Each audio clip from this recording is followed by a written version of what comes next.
C'est devenu une véritable institution. Les foires aux vins sont désormais un rendez-vous incontournable du mois de septembre dans les grandes surfaces et la presse publie à cette occasion de nombreux dossiers spéciaux. Mais peut-on véritablement y faire de bonnes affaires? Comment s'y retrouver face à autant de références? Pour y voir un peu plus clair, nous recevons un spécialiste sur ce plateau, Nicolas Marchand, caviste à Limoges. Bonjour. Bonjour. Merci de nous avoir rejoints. Avant de vous donner la parole, faisons d'abord le point sur le vignoble limousin qui n'est pas vraiment omniprésent dans ces foires. Avec vous, Jean-Martial Joncar, bonjour. Bonjour Emmanuel. Oui, car si on l'a oublié, le Limousin fut longtemps une grande région viticole française, détruite malheureusement au 19e et 20e siècle par de successives épidémies de phylloxéra, d'oïdium, puis par l'exode rural. Toutefois, quelques vignobles subsistent et depuis les années 80-90, ils tentent de se refaire une place au soleil. Alors si on regarde une carte, on voit que l'on en trouve un tout petit peu en Creuse, mais c'est principalement à Verneuil, à côté de Limoges, et en Corrèze que se situent ces vignobles. Alors Verneuil, c'est bien sûr le célèbre rosé,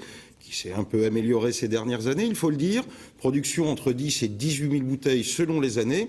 En Corrèze, on retiendra principalement 3 productions. Le vin paillé, produit du côté de Quessac-les-Vignes, environ 14 000 bouteilles annuelles. Le Mille et une pierres, produit à Branceil. Enfin, les Coteaux du Saillant, produit à Alassac.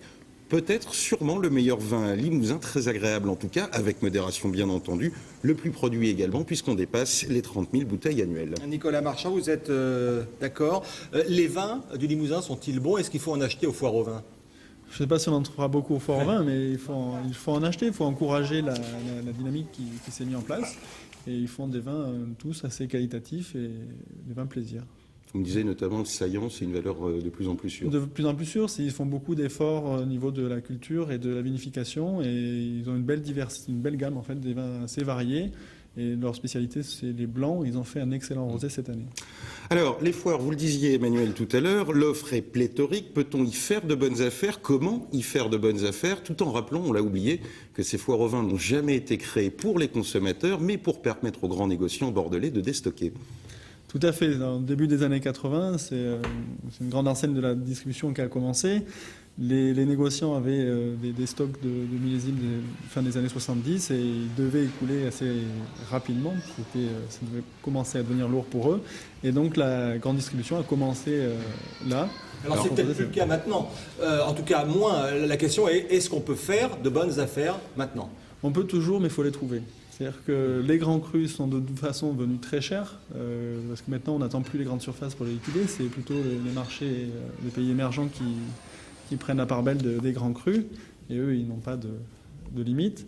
Et après il y a sur des crus plus simples, où on peut encore trouver des belles choses, mais dans une offre vraiment énorme, c'est quel vin choisir, quoi. Est-ce à dire qu'il faudrait venir voir son caviste avant pour ensuite éventuellement aller dans les foires aux vins?